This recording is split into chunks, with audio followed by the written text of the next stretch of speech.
nitwa Nyambugena Hoze muri karitsiye Birohe.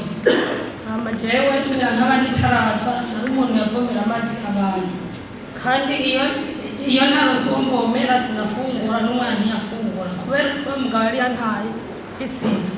Amaremera nk'abandi maze kuza aje amafaranga y'ubwa mbere baduhaye, naciye ntangura kurangura udujumbo nyene nkora ifiriti, mu nyuma mbona izo firiti z'ibijumbo zitoka, mu nyuma ca niyumvira gushiramo ifiriti z'ibirayi.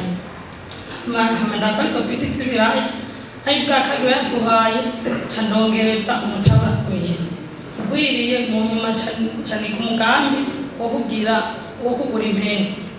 Guza impene mu nyuma umwana ntiyari yiga, afise imyaka 2 n'inusu, ca ndamushira mw'ishure urariga, numva namuzanye nuko yagiye kw'ishure. Hama jewe mbaye ahantu mpanze, iyo nzu mpanze ndayiriha 30,000, amazi ku kwezi ndayariha 20, ndafise n'abakozi indwi n'impene yinda.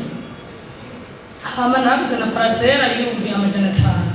Ca ubwa mbere najama ku kirago, hama yepfo arabiko nyene mbere hamwe tumaze kuza nagiye mu mugambi naraguze matera, ubu ndacama ku matera.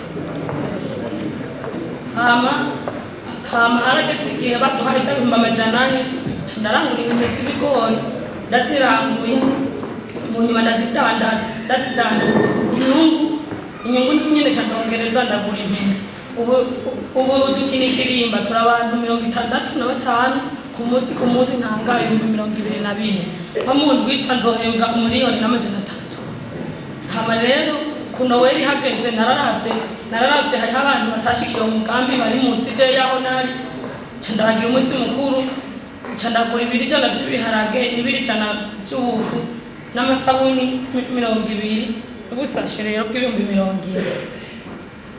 Amarero ndashimira umugambi mena nk'abandi na Odaye Caritas n'abigisha batwigishije inyigisho merekeza. Ndabakengurukiye, murakoze.